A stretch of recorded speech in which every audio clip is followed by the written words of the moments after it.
Di dalam sebuah hadis yang diriwayatkan oleh Al-Hafidz Abdurrahman Abu Hatim, suatu ketika Rasulullah meminta kepada Allah 4 perkara.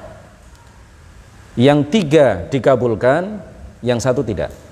Yang tiga dikabulkan oleh Allah, doa Rasulullah ini yang 3 dikabulkan, diijabah oleh Allah Subhanahu wa taala, yang 1 ditolak, yang 1 tidak dikabulkan.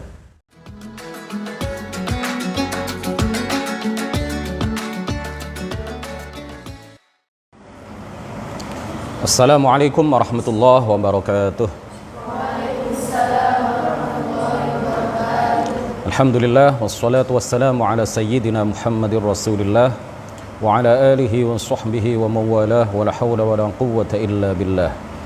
Rabbi shrah li sadri wa yassir li amri wa thabbitni ala al-iman. Allahumma la sahla illa ma ja'altahu sahla wa anta ya hayyu ya qayyum taj'alul hazna idza syi'ta sahla. Amma ba'd, ila asyrafin nabiyyin Muhammadir Rasulillah sallallahu alaihi wasallam wa alihi wa dhurriyyatihi wa azwajihi wa ahli baitihi al-kiram wa ila arwahi ikhwanihi minal anbiya'i wal mursalin was sahabati wat tabi'in wal awliya'is salihin wal ulama'il 'amilin wal malaikatil muqarrabin wal mujahidin fi sabili rabbil alamin وإلى المصنفين المخلصين ونخص خصوصا إلى سلطان الأولياء الشيخ عبد القادر الجيلاني والإمام أحمد الرفاعي الكبير والسلسلة رجال الطريقة الرفاعية والسلسلة رجال الطريقة القادرية والسلسلة رجال الطريقة النقشبندية والسلسلة رجال الطريقة العلوية وإلى أرواح المسلمين والمسلمات والمؤمنين والمؤمنات من مشارق الأرض إلى مغاربها برها وبحرها، خصوصا آبائنا وأمهاتنا وأجدادنا وجداتنا ومشايخنا ومشايخ مشايخنا وأساتذتنا وأساتذة أساتذتنا، ونخص خصوصا إلى شيخ مشايخنا الشيخ محمد هاشم الشعري والشيخ عبد الوهاب حسب الله والشيخ بالصري شنصوري والشيخ عبد العزيز مشهوري والشيخ عبد المهيمن نور وسائر مشايخنا وأساتذتنا، ونخص خصوصا إلى مؤلفي وشارح هذا الكتاب وإلى من فتح ونشر الإسلام في هذه الناحية، وبنية التوفيق والتيسير وبنية قضاء جميع الحاجات والديون وبنية الشفاء والنصر على الأعداء وقبول الدعاء ونيل كل سؤل ورؤية الرسول وشفاعة الرسول ومرافقة الرسول في الآخرة ولرضاء الله. الفاتحة. أعوذ بالله من الشيطان الرجيم. بسم الله الرحمن الرحيم. الحمد لله رب العالمين الرحمن الرحيم مالك يوم الدين إياك نعبد وإياك نستعين اهدنا الصراط المستقيم صراط الذين أنعمت عليهم غير المغضوب عليهم ولا الضالين آمين. Hadirin hadirat rahimakumullah. Ini adalah pertemuan ke-33. Kita telah sampai pada bait nazam ke-53. Qala al-muallifu rahimahullahu ta'ala wa nafa'ana bihi wa bi'ulumihi wa amaddana bi amdadihi wa afadha 'alaina min barakatihi. Amin. وجائز عليه خلق الشر والخير كالإسلام وجهل الكفر. Cara bacanya wal khairi kal islam wa jahlil kufri. Ini dalam salah satu hasyiah kitab ini. Di dalam kitab Bughyatul Murid li Jauharatit Tauhid, wa qawluhu kal islam wa yuqra'u bihadfil alifi wa sukunil mimi lil wazni. Kal islam dibaca pendek, terus mimnya disukun karena mengikuti atau menyesuaikan dengan pola wazan ya, karena menyesuaikan dengan pola wazan. Aslinya kal islami. Di sini untuk menyesuaikan dengan wazan bahar yang dipakai oleh pengarang kitab ini, pengarang kitab Jauharatut Tauhid, maka kal Islam dibaca pendek dan mimnya disukun. wa jaizun alaihi khalqu syarri wal khairi kal islam wa jahlil kufri. Kalau dibaca panjang dan mimnya di kasroh, disesuaikan dengan kaidah ilmu nahwu, maka baharnya atau wazannya menjadi berantakan ya. Wazannya atau baharnya menjadi tidak karuan.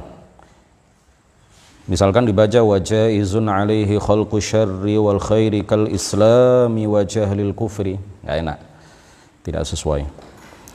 Wa jaizun alaihi khalqu syarri, dan jaiz tidak mustahil, tidak juga wajib. Jaiz, wenang, boleh, mungkin.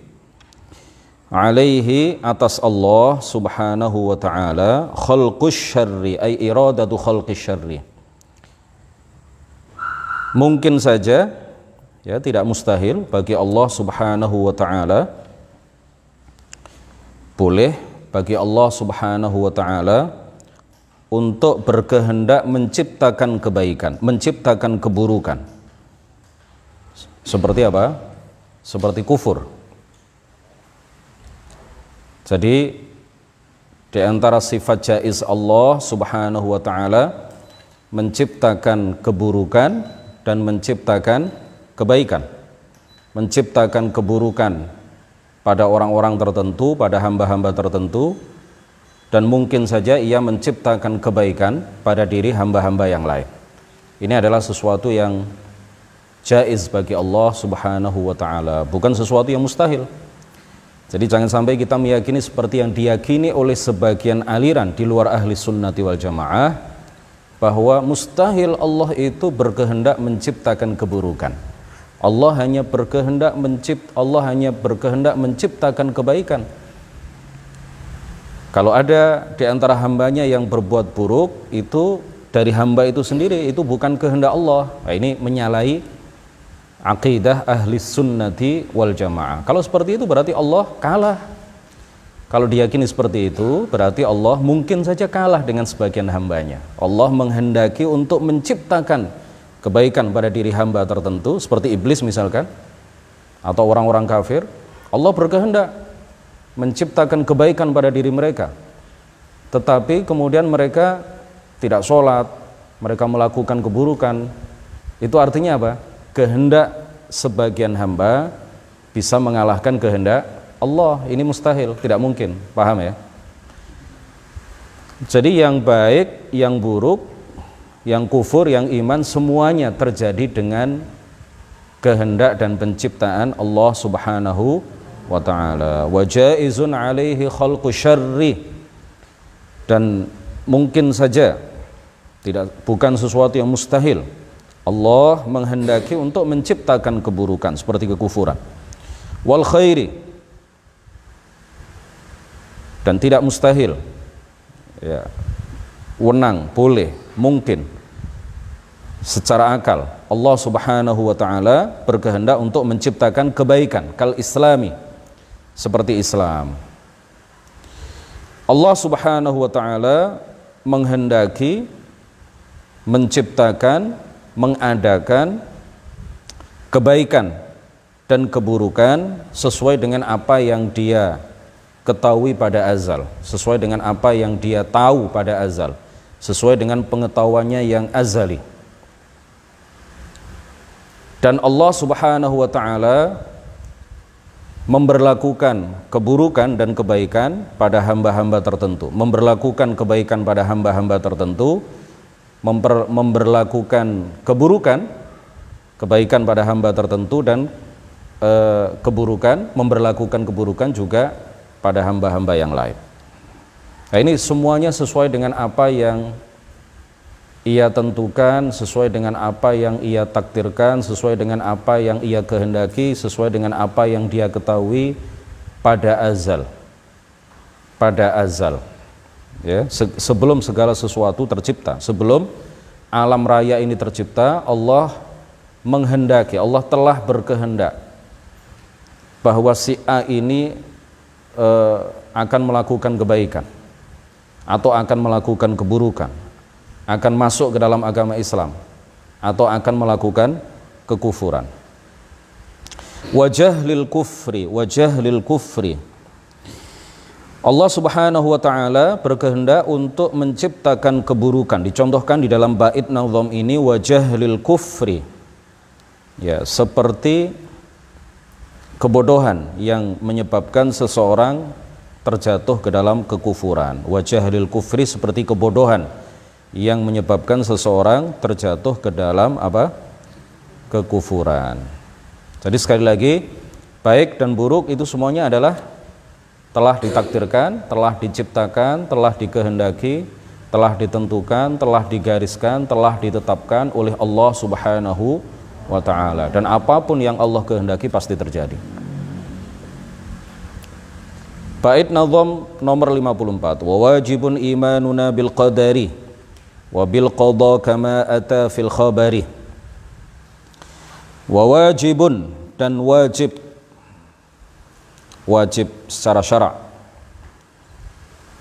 wajib bagi kita secara syara', secara syariat, imanuna, iman kita, bil qadari, kepada takdir,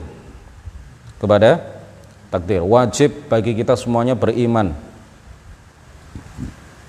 dengan takdir. Wajib bagi kita semuanya secara syariat beriman dengan qadar, dengan takdir. Artinya apa?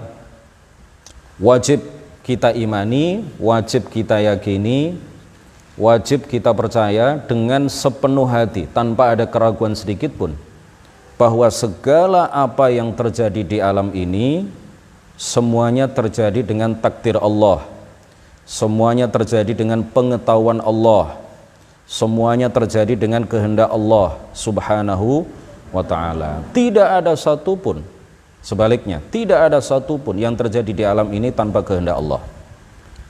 Tidak ada satupun yang terjadi di alam ini yang terjadinya itu tanpa dikehendaki oleh Allah. Atau tidak ada satupun, baik besar maupun kecil, yang terjadi di alam ini yang tidak diketahui terjadinya oleh Allah Subhanahu wa ta'ala. Semuanya terjadi dengan diketahui oleh Allah dan dikehendaki oleh Allah pada azal.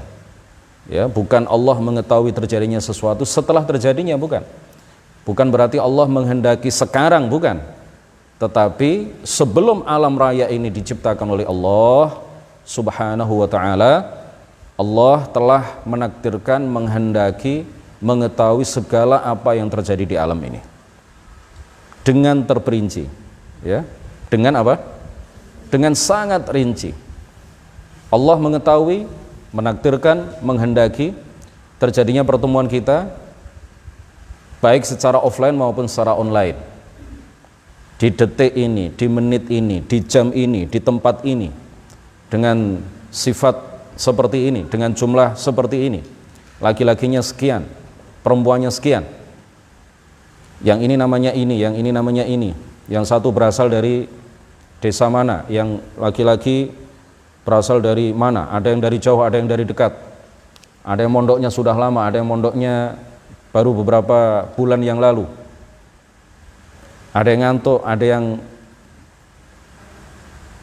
menyimak dengan seksama, ada yang melihat saya tetapi pandangan matanya kosong, ada yang paham, ada yang tidak paham. Semuanya telah ditakdirkan, dikehendaki, ditetapkan, ditentukan, diketahui oleh Allah Subhanahu wa ta'ala sebelum alam raya tercipta, sebelum segala sesuatu tercipta. Artinya pada azal Allah telah menetapkan, menentukan, menghendaki, mengetahui apa yang kita lakukan sekarang.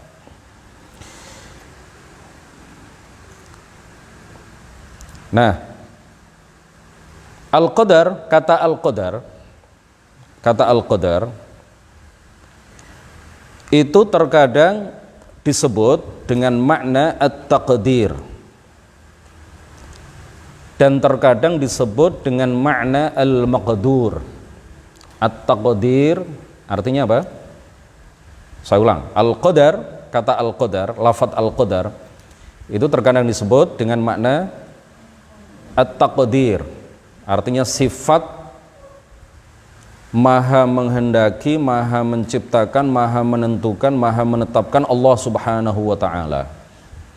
Terkadang disebut al-qadar dengan makna al-maqdur, artinya makhluk yang ditentukan, dikehendaki terjadinya oleh Allah subhanahu wa ta'ala. Jadi kata al-qadar kadang disebut dengan makna apa? At-taqdir, sifatnya, sifat at-taqdir, sifat maha menentukan dan maha menetapkan Allah subhanahu wa ta'ala. Sifatnya al-qadar bisa berarti sifat Allah yang maha menentukan, maha menetapkan, maha menghendaki, maha mengetahui, dan seterusnya. Bisa juga dalam konteks tertentu ketika disebut al-qadar, maka yang dimaksud bukan sifat Allah tetapi makhluk yang ditentukan, al-maqdur, makhluk yang ditakdirkan, dikehendaki, ditetapkan, ditentukan oleh Allah subhanahu wa ta'ala. Nah, di dalam hadis yang sama-sama sudah kita hafal, iman ketika Jibril datang dengan beralih rupa menjadi bentuk seorang laki-laki, tanpa alat kelamin laki-laki, tanpa dubur, tanpa kubul, tanpa jalur depan dan tanpa jalur belakang, tetapi ia merubah bentuknya dengan beralih rupa menjadi seorang laki-laki yang sangat putih bajunya, ya, tidak diketahui dia dari mana, tiba-tiba datang ke hadapan Rasulullah Shallallahu Alaihi Wasallam untuk mengajarkan kepada para sahabat beberapa hal penting terkait dengan iman, Islam, dan ihsan.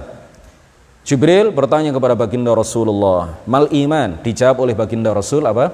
Al imanu an tu'mina billahi wa malaikatihi wa kutubihi wa rusulihi wal yaumil akhiri wa an tu'mina bil qadari khairihi wa syarrihi. Jadi yang nomor 6 itu apa? Rukun iman yang keenam adalah apa? Wa an tu'mina bil qadari khairihi wa syarrihi. Dhamir pada kata khairihi dan dhamir pada kata syarrihi yang merujuk kepada kata al-qadar yang disebutkan di sebelumnya, ini dalam arti al-maqdur. Artinya engkau beriman terhadap segala apa yang Allah takdirkan, baik yang baik maupun yang baik dan buruk ini kembali ke al-maqdur, kembali kepada makhluk yang ditakdirkan oleh Allah. Itu ada yang baik, ada yang buruk. Sedangkan sifat Allah subhanahu wa ta'ala semuanya baik, tidak ada yang buruk. Paham ya? Sifat Allah semuanya baik, tidak ada yang buruk. Takdir Allah terhadap kebaikan itu adalah baik, takdir Allah terhadap keburukan itu juga adalah baik. Sifat Allah tidak ada yang buruk. Yang baik dan yang buruk adalah al-maqdur, sesuatu yang diciptakan, ditakdirkan, dikehendaki terjadinya, yaitu makhluk, ya, dikehendaki terjadinya oleh Allah subhanahu wa ta'ala. Wa bil qada kama ata fil khabari, dan wajib bagi kita beriman terhadap qada Allah. Al-qada huwal khalq wat takwin, al-khalq wat takwin. Al-qada, ya, artinya adalah penciptaan Allah subhanahu wa ta'ala. Apa yang Allah ciptakan, apa yang Allah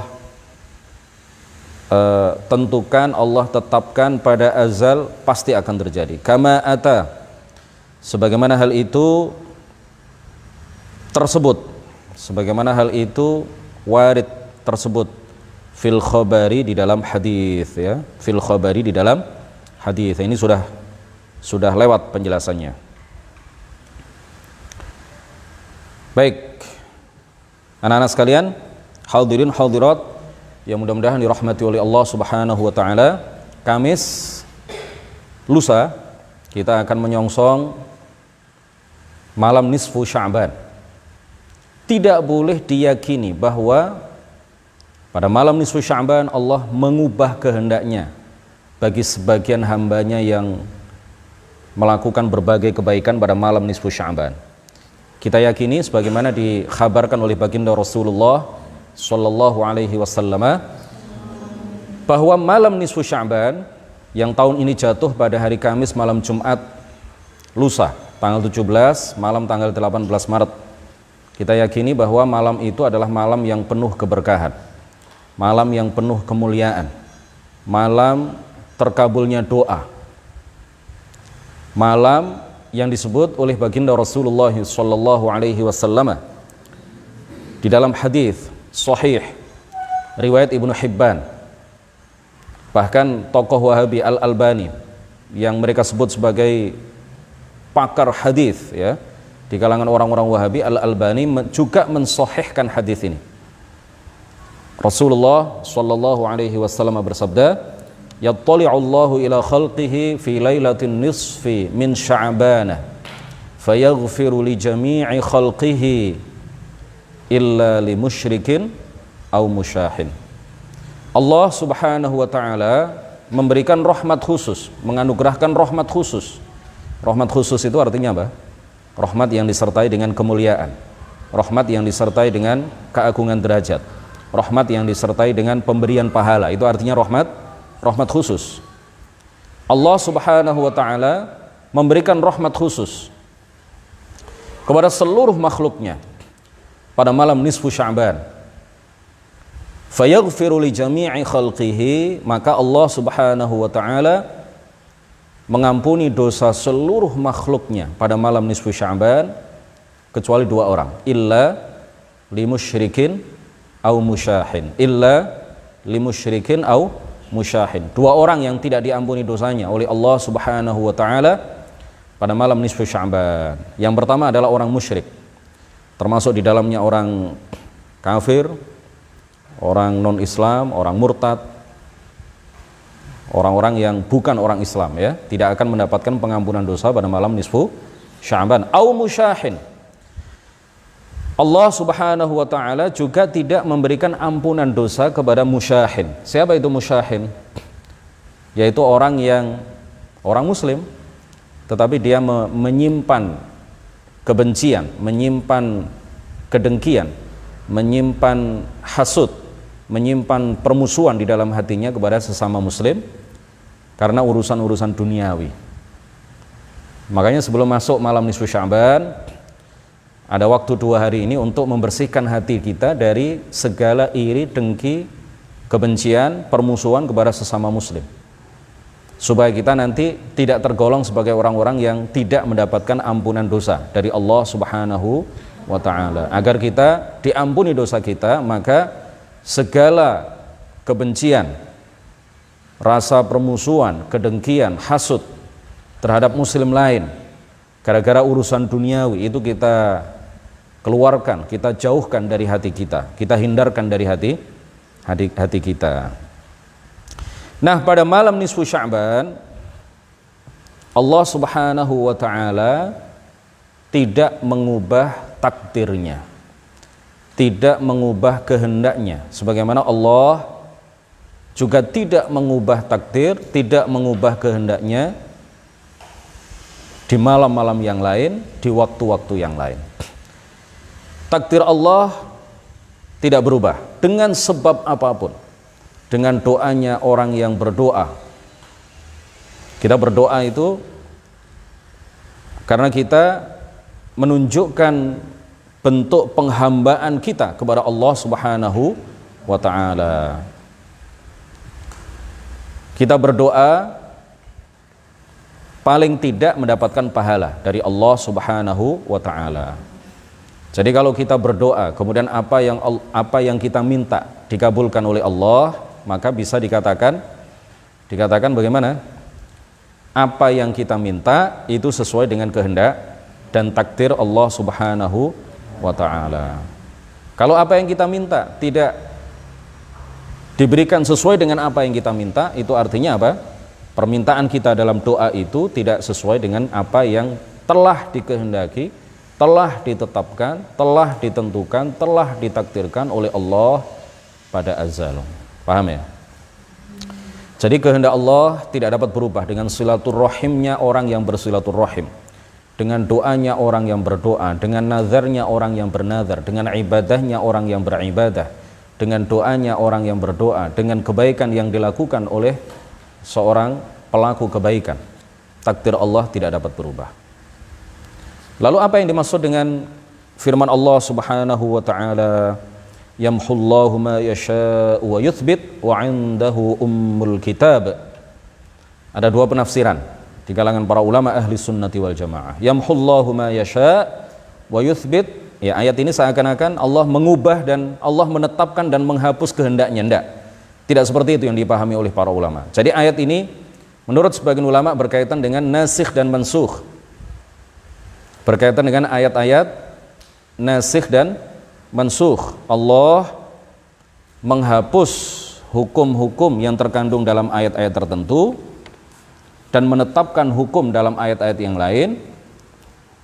Wa 'indahu ummul kitab, baik ayat yang dihapus hukumnya maupun ayat yang ditetapkan hukum yang terkandung di dalamnya, dua-duanya tertulis di ummul kitab, yaitu al-lauh al-mahfuz. Semuanya tertulis di al-lauhul mahfuz. Sebagian ulama menafsirkan ayat ini dengan makna qada mu'allaq atau qadar mu'allaq, bukan yang mubrom. Nah, ini penting sekali bagi kita untuk memahami apa itu takdir mu'allaq, ya. Jangan sampai salah paham. Jadi takdir mu'allaq itu yang ada dalam catatan malaikat, bukan apa yang menjadi kehendak Allah Subhanahu wa taala. Kehendak Allah tidak bisa berubah. Kehendak Allah pasti dan akan terjadi. Apa yang dikehendaki oleh Allah adalah kepastian yang akan terjadi. Tidak ada yang bisa mengelakkan dirinya dari apa yang telah dikehendaki oleh Allah Subhanahu wa taala. Jadi yang dimaksud takdir mu'allaq itu adalah yang ada dalam catatan malaikat, ya. Di beberapa kitab aqidah, juga di beberapa syarah hadis, seperti di kitab Fathul Bari Syarah Sahih Al-Bukhari, Syarah Sahih Al-Bukhari. Di sana ada penjelasan bahwa qadar mu'allaq atau takdir mu'allaq itu yang ada dalam catatan malaikat. Artinya di dalam catatan malaikat, Mas Rozi, di dalam catatan malaikat, Mbak Ines, di dalam catatan malaikat ada dua opsi. Kalau yang terkait dengan takdir mu'allaq, ada dua opsi, ada dua pilihan. Malaikat mencatat bahwa si fulan ini kalau berdoa misalkan pada malam nisfu Sya'ban, apa yang dicita-citakan akan dikabulkan oleh Allah Subhanahu wa taala. Tetapi jika dia tidur saja pada malam nisfu Sya'ban, maka apa yang dia inginkan tidak diijabah oleh Allah Subhanahu wa taala. Itu yang ada dalam catatan malaikat. Allah telah berkehendak bahwa si fulan ini pada malam nisfu Sya'ban dia tidur mulai maghrib sampai subuh, dan apa yang dia cita-citakan tidak akan dia raih. Allah sudah berkehendak seperti itu, atau sebaliknya. Allah berkehendak sebaliknya. Dan kehendak Allah tidak akan berubah. Malaikat nggak tahu, malaikat menunggu apa yang akan terjadi. Ya, apakah si fulan ini akan membaca doa pada malam nisfu Sya'ban ataukah tidak? Malaikat menunggu, sedangkan Allah telah menetapkan salah satu dari dua itu, ya. Dan ketetapan Allah tidak akan berubah. Jika si fulan, misalkan dalam catatan malaikat, jika si fulan ini silaturrahim, maka usianya akan mencapai 90 tahun. Jika dia tidak silaturrahim, maka usianya hanya 25 tahun. Kalau si fulan ini ahli silaturrahim, menyambung seduluran dengan kerabat-kerabat yang ada hubungan kekerabatan dengan dia, usianya panjang, akan mencapai 90 tahun. Kalau dia tidak pernah silaturrahim, maka usianya misalkan hanya 25 tahun. Itu yang ada dalam catatan malaikat. Sedangkan Allah Subhanahu wa taala telah menetapkan salah satu dari dua itu. Allah telah menetapkan bahwa si fulan akan silaturrahim misalkan, dan usianya akan mencapai 90 tahun, dan ketetapan Allah tidak akan berubah dengan sebab apapun. Paham ya? Di dalam sebuah hadis yang diriwayatkan oleh Al-Hafidz Abdurrahman Abu Hatim, suatu ketika Rasulullah meminta kepada Allah 4 perkara. Yang 3 dikabulkan, yang satu tidak. Yang tiga dikabulkan oleh Allah, doa Rasulullah ini yang tiga dikabulkan, diijabah oleh Allah Subhanahu wa taala, yang satu ditolak, yang satu tidak dikabulkan. Seandainya Allah mengubah takdirnya dengan sebab doa, niscaya Allah akan mengubah kehendak dan takdirnya kepada baginda Rasulullah, orang makhluk Nabi Rasul yang paling dia cintai. Karena ketetapan Allah tidak dapat diubah, takdir Allah tidak berubah, maka ia juga tidak mengubah takdirnya untuk makhluk yang paling dia cintai, yaitu baginda Rasulullah Shallallahu Alaihi Wasallam. Ada hadis yang diriwayatkan bahwa Rasulullah bersabda, la yaruddul qada'a illa du'a. Tidak ada yang bisa mengubah qada dan qadar Allah kecuali doa. Nah, ini juga dipahami oleh para ulama, yang dimaksud adalah qada atau qadar yang mu'allaq, yang ada dalam catatan malaikat. Sebagian ulama mengatakan hadis ini dhaif dan tidak bisa dijadikan pedoman di dalam penetapan akidah. Rasulullah sallallahu alaihi wasallam minta kepada Allah, sa'altuhu, kata baginda Rasul, sa'altuhu an la yukfira ummati jumlatan fa'a'taniha. Aku minta kepada Allah agar Allah tidak menjadikan umatku seluruhnya kafir dalam satu waktu, maka Allah mengabulkan doaku. Wa sa'altuhu an la yuhlikahum bima ahlaka bihil umama qablahum fa'a'taniha. Aku mohon kepada Allah agar Allah tidak membinasakan umatku secara keseluruhan sebagaimana Allah membinasakan beberapa umat sebelum umatku secara keseluruhan.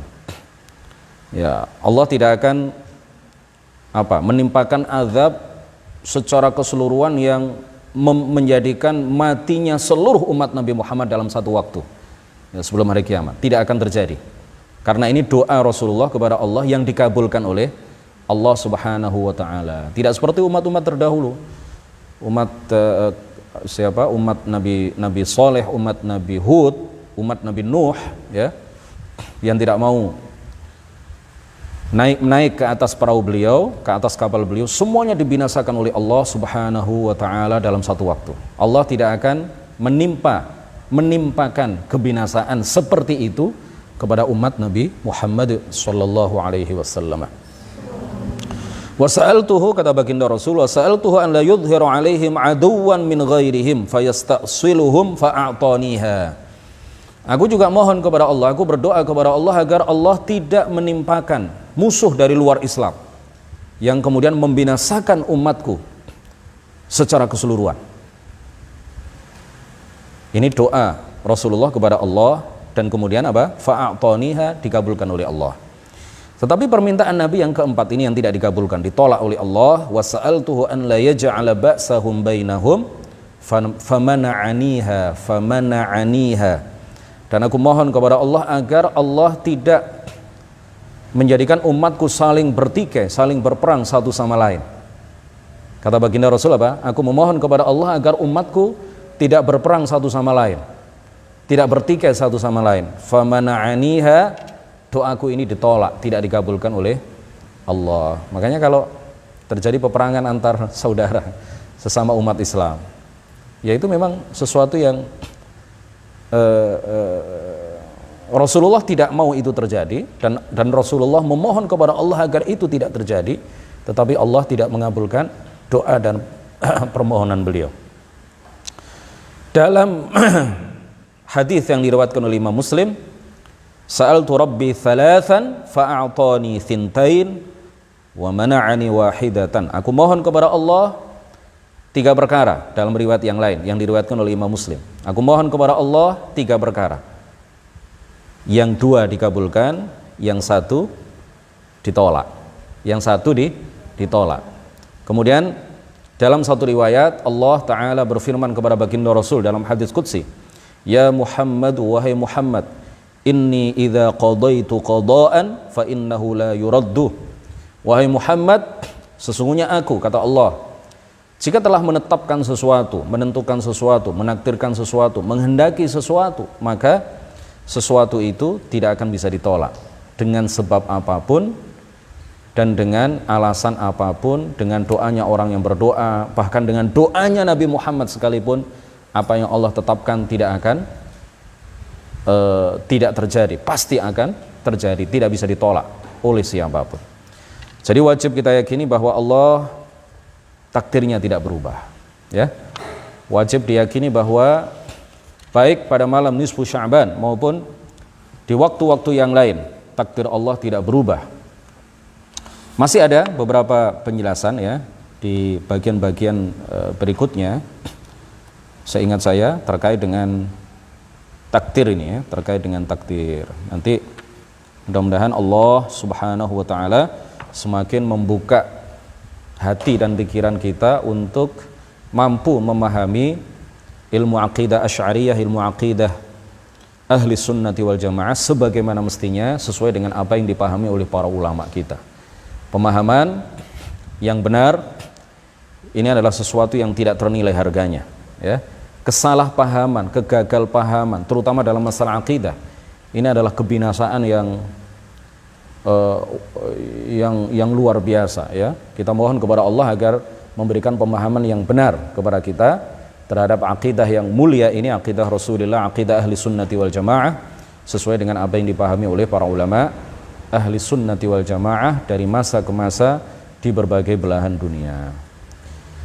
Subhanakallahumma wa bihamdik asyhadu an la ilaha illa anta astaghfiruka wa atubu ilaik. La ilaha illallah. Allahumma salli ala sayyidina Muhammad wa ala alihi wa sahbihi wa sallim. Rabbi ighfir li wa liwalidayya wa lil mu'minina wal mu'minat. Rabbi fanfa'na bi barakatihim wahdina al husna bi hurmatihim wa nisa fi